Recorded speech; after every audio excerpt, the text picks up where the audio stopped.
He stopped talking mid-sentence and cocked his head, concerned. What? I tried to make my shoulders relax. I'm being watched. Really? Cooper swiveled around, blatantly looking. He was more interested than alarmed, but all my skin was tingling and my chest felt tight. Really? Don't be so obvious, I said, though I was looking all around too. No one was looking back. Whoever was watching didn't want to get caught. My heart rate picked up. This was how I'd felt in LA for months now. It should not be happening in Atlanta, especially here, so close to my new home. Java House was inside my actual building on the first floor, along with a CVS, a deli, and the mailroom. I breathed in deep, trying to calm down. Cooper was the most interesting human I'd met since moving back to Georgia. Urbane and easygoing, and I needed a friend. I made myself smile. How do you know? Cooper asked. I can feel it, I said. I almost always can. Is that an actor thing? He liked hearing about my job. Yeah, I think a lot of actors have that superpower. It was true. But this reactive fear was not an actor thing. Honor had a janky kind of restlessness that got into her body on hard days. She would say, Mom, I'm full of bees. And I would rub her feet or hands with lotion until she calmed, or walk with her in circles if it was bad enough that touch made it worse. I'd assumed it was part of her autism, but ever since my stalker got dead serious, I had an inkling what she meant.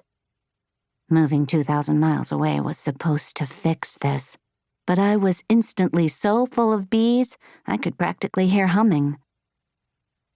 Cooper pretended to stretch so he could look behind himself, hamming up the stealth to amuse me. I laughed, but I was surreptitiously giving closer scrutiny to every man in the place. A 40-something in line, petting his wispy goatee and reading a paperback. 2 businessmen, not together, one in a red tie, one in a brown sports coat, both tapping into laptops at the tech bar. A college kid playing on his phone.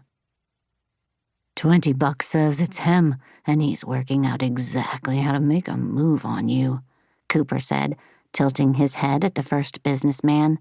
Never trust a power tie. You're on, I said, shaking on it, trying to mirror his playful tone, keep it light. None of the men seemed the least bit interested in me. Even so, when Cooper let go of my hand, it moved of its own volition to press my chest. One of Cooper's dark blonde eyebrows quirked. Are you okay? He asked. He didn't touch me again, though. I liked this about Cooper, most of all. He clearly found me interesting and charming, but he was too hung up on his ex to try to get me into bed. I was too hung up on mine to want to go. Not now, anyway. There was a little piece of me that thought if we did become good friends, who knew where that might lead one day? But for now, we were compatriots who'd lost in the love wars, each binding our own wounds. Of course, I said. He's not here. He can't be here. I was trembling, though. I hid my hands in my lap, mostly from myself. I didn't want to feel this. Honor and I had fully unpacked into our midtown high-rise sublet, and our fresh start was going well. Well enough, anyway. We'd moved in such a hurry that I'd had to pick out our condo online. It was darling, as advertised, but the neighborhood was sketch. Right now, over Cooper's shoulder, I could see a homeless guy, twitchy, his skin picked open, panhandling in front of the big window.